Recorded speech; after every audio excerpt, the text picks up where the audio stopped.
Hello friends, তো দেখো আজকে আমি শুরু করলাম ঠাকুরঘর থেকেই। মানে আমার কাছে এই ঠাকুরঘরটা একটা কি বলবো শান্তির জায়গা একটা। মানে খুব ভালো লাগে, মনে হয় সারাদিন বসে থাকি, কিন্তু সংসারে আর কি কাজ থাকে অন্যান্য, সেটা সম্ভব হয় না। তো দেখো আজকে ছিল বুদ্ধ পূর্ণিমা, আর আমি আজকের দিনে আমার হচ্ছে মা লক্ষ্মীকে আর নারায়ণকে বাড়িতে আর কি এনেছিলাম। তো সেই জন্যই পুজো প্রত্যেক বছরই দিই আর কি, মানে 3 বছর হলো এবার নিয়ে আনা। তো সেই জন্য এই পুজো দেবো এবারও, ঠাকুরমশাই আসবে।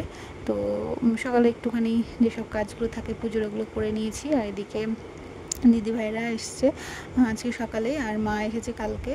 তো আমি দেখো এখানে ভোগের জন্য বসেছি, পায়েস আর লুচি করেছিলাম ভোগে, আর এটা হচ্ছে আলপনা দিয়ে দিয়েছিলাম। তো ঠাকুর ঘরে সব রেডি, আমার ঠাকুরকে মানে আর কি স্নান করিয়ে নতুন জামা কাপড় পরিয়ে দিয়েছি। আর এদিকেও আমার ঠাকুরের মানে ফুল টুল দেওয়া হয়ে গেছে সিংহাসনে, আর ঠাকুরমশাই আসলে তখন পুজো করে নেবে। তো একটার সময় টাইম দিয়েছিল, কারণ কি প্রচুর পুজো ছিল সেই দিন। তো এদিকে হাজব্যান্ড আর দিদিভাই মিলে খিচুড়ি আর পাঁচ তরকারি রান্না করছে, যেগুলো আর কি সবাই মিলে আমরা খাবো দুপুরবেলায়। আর মানে অঞ্জলি দেওয়ার পরে সকাল থেকে আমি উপোসই ছিলাম, হাজব্যান্ডও উপোস ছিল, আর ওইদিকে মানে আমার কাকি শাশুড়ি উপোস ছিল। আমরা তিনজনাই দিয়েছি অঞ্জলি, আর সবাই মিলে আমরা দুপুরবেলায় খাওয়া দাওয়া করবো। যারা প্রসাদ নিতে আসবে বলা হয়েছে, তো তাদেরকেও দেওয়া হবে, সেই জন্যই আর কি খিচুড়ি আর পাঁচ তরকারি রান্না করছে। তারপরে দেখো ঠাকুরমশাই চলে এসেছিলো, আমার জোগাড় করতে করতে হয়ে গিয়েছিল, বেশিক্ষণ বসতে হয়নি ঠাকুরমশাইকে, টাইমের মধ্যেই হয়ে গিয়েছিল। তারপরে পুজোতে বসে পড়েছে। আর সেই দিন প্রচণ্ড গরম পড়েছিল, মানে মেঘলা ওয়েদার করছিল, ওই জন্য আরও বেশি গরম লাগছিল। তো এদিকে যে মামি শাশুড়ি চলে এসছে, তো আমি মামি শাশুড়ি কাকি শাশুড়ি সবাই মিলে এখানে বসেছি, ঠাকুরমশাই পুজো করছে। আর এদিকে মা ভিডিওটা করে দিয়েছিল, একা হাতে সব হয় না, তো মাকে বলেছিলাম তুমি ভিডিওটা করে দিও, মা টুকটুক করে দিয়েছে বলে তাও দিতে পারলাম ভিডিওটা। তো এই যে দেখতেই পাচ্ছ এখন ওই ধূপটা ধরিয়ে দিচ্ছিলাম।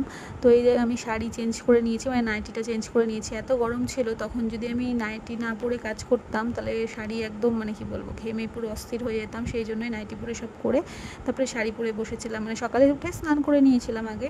তো এই শাড়িটা নিয়েছিলাম আজকের দিনেই পরবো বলে। কেমন লাগছে কমেন্ট করে জানিও, মলমল শাড়ি, খুব নরম, আর গরমে পরেও ভালো লাগে, মানে এত আরাম। তো তারপরে পুজো দেওয়ার আগে শাড়িটা পরে নিয়েছিলাম। তো এদিকে অঞ্জলি দিতে শুরু হয়ে গেছে অঞ্জলির জন্য। তো হাজব্যান্ডকে ডাকলাম, ওইদিকে রান্না করছিল, তো স্নান করে চলে এলো। তারপরে আমাদের পুজো কমপ্লিট। তো তারপরে সবাইকে প্রসাদ দিয়ে দিয়েছিলাম। আর তারপরে এই যে বাচ্চারা বসে পড়েছিল খেতে। পুজো হতে হতে প্রায় আমার 1টার সময় ঠাকুরমশাই এসেছিলো, 2-2:30 বেজে গিয়েছিলো। তো এদিকে এই যে খিচুড়ি আর পাঁচ তরকারি এগুলোই ছিল আর কি দুপুরের খাবার। তো সবাই এখন বাচ্চারা বসেছে খেতে, তারপরে আমরা বসবো। তো খাওয়া দাওয়া করে প্রসাদ এই যে রেডি করে নিয়েছি, এখন যাব পাড়াতে এগুলো আশেপাশে বাড়িতে সবাইকে দিতে। তো দিদিভাইরা চলে গিয়েছিল, পড়া ছিল পৌলমীর, ওই জন্য তো আমি আর আমার কাকা তো ননদি গিয়েছিলাম সবাইকে প্রসাদ দেবো বলে। আর সন্ধ্যের দিকে এসেছিলো আমার বরের কিছু ফ্রেন্ডরা, তো সেগুলো আর ভিডিও করা হয়নি সারাদিন। আর সন্ধ্যের দিকে আমি আবার লুচি টুচি ভেজেছিলাম, সেই রকম মানে সেগুলো করে আর করতে পারিনি ভিডিও। তো এই হলো আজকেকার ভিডিও, কেমন লাগছে অবশ্যই কমেন্ট করতে কিন্তু ভুলো না। দেখা হচ্ছে নেক্সট কোনো ভিডিওতে, ভালো লাগলে লাইক করে দিও। আজকের মতন টাটা।